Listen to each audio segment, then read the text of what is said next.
You probably clicked on this video because you're thinking of buying either a Fujifilm X-T3 or an X-T4, and I want to help you make the right decision for you. I've been shooting Fujifilm for years, and my first Fujifilm camera was this X-T3. I've used it on weddings, events, both photo and video shoots, automotive shoots, personal projects, and you name it, I've used it for. So I think I know enough about this system and about the X-T4 as well to help you decide which one you want. I have since basically switched my professional work to the Fujifilm X-H2S, but I think both of these cameras are still very relevant and very good, especially for the price point you can find them today. So let's get into it. First things first, these cameras share a lot of the same components, same specifications and same stuff. So let's go over what is exactly the same in both cameras. Firstly, the sensor is the X-Trans4 sensor. It's 26.1 megapixels, and in my opinion, it's a great sensor. I really like the images coming out of it. The sharpness is pretty good. Low light capability is decent. It's not great, but it's good. I don't mind going up to ISO 6400, and images are still clean and good enough to be used wherever you want.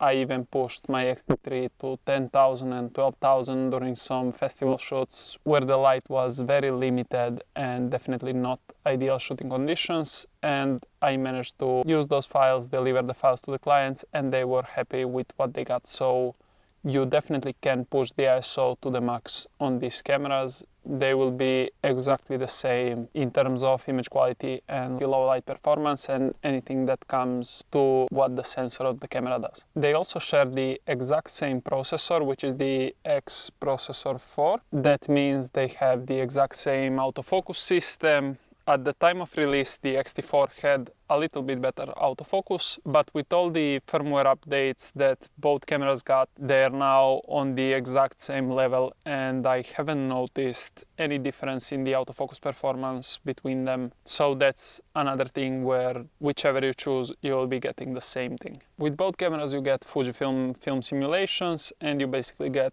all the same ones. I rarely use them. I generally use just classic Chrome as my base simulation for both photo and video, and I'm really happy with that, so I don't really care about any of the other simulations. Now, some people shooting Fujifilm, all they care about is the film simulations and shooting JPEG, but for my work I shoot everything in RAW and edit later, so the film simulations are not as important to me as they might be to you. Anyways, if they are important to you, you get the same ones on both cameras, so it's still the same thing. Both cameras have the exact same video specs, and the video specs were really important for me when choosing the X-T3 because at the time I was starting to get more into video. I didn't have a big budget, but I knew I wanted to be able to shoot 4K 60 with no crop or just a slight crop, which is what the X-T3 and X-T4 have. So if you're shooting 4K 60 frames per second, you have a 1.18 crop on your sensor, which is a little bit noticeable, but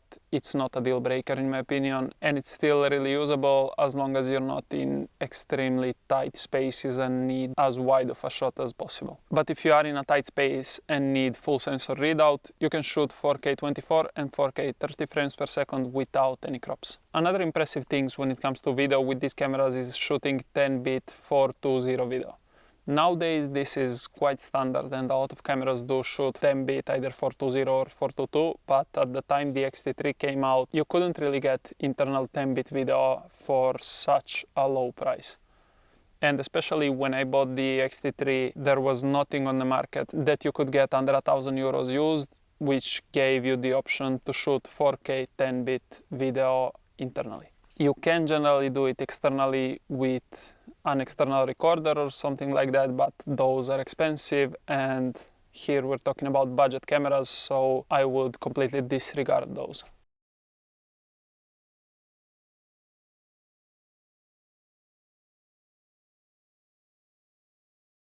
Okay, let's continue to the build quality. Both cameras are really well built, both are weather sealed. The X-T4 is supposedly a little bit better in that department, but I have used the X-T3 in both snow and rain, and I never had any issues with water getting into the ports or with any water damage or anything like that, so I don't really see how much better it needs to be, since this thing made it through a variety of conditions without any issues. They both have the Fujifilm X-T dials, the retro style of camera, which is quite nice and enjoyable to shoot with. I don't prefer it for professional shoots where I need to be really fast at switching settings. In reality, you can do it fast, and once you get used to the camera, it's not that hard. But right now, when I'm using my X-H2S, I think using the standard PASM dial and the front and rear wheel to adjust your settings is much faster than actually using the dials on these cameras. But I do love using the dials when I'm just walking around and having fun shooting random stuff where I'm not under pressure to working for clients. Okay, so let's go over the pros of each camera. So starting with the X-T4. When coming out with the X-T4, Fujifilm really did improve some crucial things from the X-T3. It's still the same camera. You will still get the exact same quality of photos and video you were getting with the X-T3, but you get a little bit of a thicker body with a better grip, which if you ever held the X-T3 in your hand, you know that the grip is not perfect. It's a little bit shallow, and after some time your hand kind of gets tired of it because there's not too much on there to grab on. While the X-T4 has a little bit of a deeper grip, which is much more comfortable and nicer to use. It does make the camera slightly heavier and slightly bigger, but it's kind of not a big difference, and I wouldn't really care about it that much. The reason the X-T4 has a bigger grip is to accommodate a different battery. So the X-T4 got this newer style of battery, which is also much better, because one of the pain points with the X-T3 was the bad battery life and the old batteries. So the new battery gives you a lot more shooting time and makes it much more enjoyable to use. On serious shoots, this is really important, because on weddings and stuff like that, I had gone through like 6 or 7 Fujifilm X-T3 batteries, while the batteries in the X-T4 last about double of what the X-T3 ones do. So this will definitely help you when doing client shoots or just when doing intensive shoots where you're using your camera a lot. On trips, on shooting just for fun and stuff like that, and if you're doing only photography, the X-T3 is not that bad. But once you start getting into video, or if you're shooting really heavy, the bigger battery is really important. Both cameras have dual card slots, but the X-T3 records video only onto one card, while the X-T4 records video onto both cards. And that's really important when you're doing client shoots, because if a card corrupts, you will still have everything on the other card. So the X-T3 does shoot photos on both cards, but for some reason it doesn't do video, so that's kind of a pain point for the X-T3 in my opinion. But the X-T4 fixes the issue. Another thing the X-T4 has that I really like is the IBIS, which stands for in-body image stabilization. So shooting video will give you a little bit more stability and will just make it much smoother than the X-T3. This IBIS is definitely not groundbreaking, it's not the best out there, but having at least some sort of IBIS over the X-T3 is huge, and if you're planning on doing a lot of video, I would definitely go for the X-T4 just for the IBIS and dual recording alone.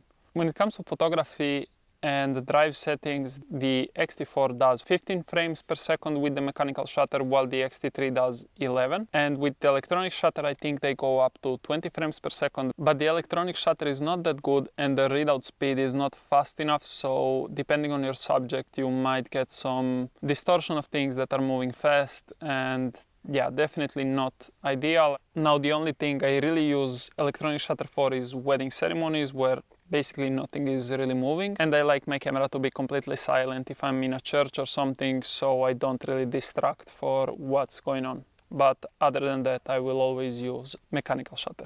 Okay, so just to summarize the pros of the X-T4 over the X-T3: IBIS, dual card recording for video, better ergonomics, better battery, and faster burst for photography. Now let's go over some things that the X-T3 has over the X-T4. The first thing I really enjoy more on the X-T3 than the X-T4 is the screen. So the X-T3 has this very angle screen, which for me is much better. You can't really flip it out to see yourself. So if you're planning to film yourself with a camera, definitely go for the X-T4. But if you don't care if you can see yourself while you're filming yourself, I really like the X-T3 screen more. It's nicer for photography. For me, it's even nicer for video, where a lot of people say that the flip out screen is better for video. I like this one much better. I like that my screen is not out to the side and that I'm basically looking straight behind the sensor when I'm looking at my screen. The X-T4 has this flip out very angle screen, which is nice for if you want to do vlogging and stuff like that, but I don't think it fits this style of camera that much. And Fujifilm has even gone back to this type of screen on the X-T5. So yeah, me and obviously a lot of other people enjoyed this screen much more than the X-T4 screen. The X-T3 is also cheaper, so if we're talking about used prices, the X-T3 you can find used for about 200 to 300 euros less, which is really nice because you can invest that money into a lens, like maybe the Fuji f2 primes or the Viltrox primes. I don't know, you can find quite a lot, especially with third-party glass for that price. Other than that, things that the X-T3 has over the X-T4 would be it has a headphone jack. Fujifilm has taken the headphone jack out with the X-T4 and given you just a dongle which goes USB-C to headphone jack. So if you lose that dongle, you can't use headphones. So if headphones are important to you, probably go for the X-T3 or tape the dongle to the headphones you want to use with your camera so you don't lose it. Now, one thing that really bugs me with the X-T3 is that if your camera is on and you take the battery out, the camera goes back to factory settings, which is kind of a pain in the ass. I really like being able to hot swap batteries and not having to think if my camera will reset or not. I know it's a stupid thing to change the battery while the camera is on, but sometimes you're just doing it quickly during a shoot or something and you might forget, and this will cost you having to set up your camera completely from start to end. So going back, setting up the date, times, and figuring out all the settings that you want to have with your camera. So basically that's it. A few things that I want to mention that I really like with both of these cameras is that all of the buttons are programmable, which means you can really make it your own and figure out how you want to use it and adjust the camera to your liking. There are slight differences with button placements and a few switches have changed from the X-T3 to the X-T4. Like where the X-T3 has the photometry settings on a switch, the X-T4 has just a still to movie switch, so it goes from photo to video really quickly. The function button on the X-T4 has moved to the front and it's much easier to access with just the hand you shoot with. It's right next to your trigger button, while on the X-T3 it's in between of two dials and it's kind of hard to get to if you're not looking at the camera. And other than that, all the buttons and switches are basically the exact same.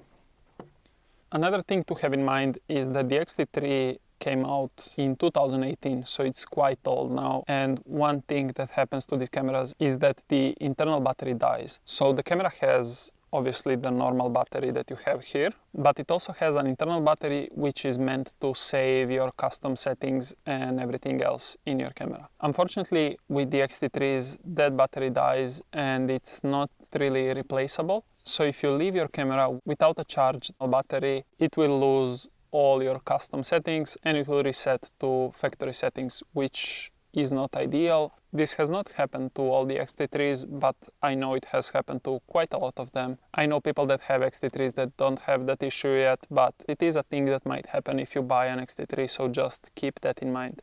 So far, I have not heard that the X-T4 has the same issue, so the X-T4 would be a little bit more reliable in that case. If I had to choose between these two cameras now, I would probably go for the X-T4 because it feels more reliable, it's quite newer, and video is really important to me. Having the ability to shoot on both cards with video is much more important than saving a few €100 with going for the X-T3, at least for me. If you're doing mainly photography, you can go with the X-T3 and have basically everything that you get with the X-T4 minus the IBIS, which means in low light with scenes where your subject is not moving, the X-T4 will be better, but if your subjects are generally moving, it doesn't really make a difference because you still have to have an adequate shutter speed to freeze your subjects. And there you have it. I don't know what else to say. Basically, Both cameras are great. Choose whatever fits you better, and that's it. Have fun shooting. Leave a comment below if you have any questions, anything to add, any information about anything about these two cameras. Thanks for watching, and I'll see you in the next video.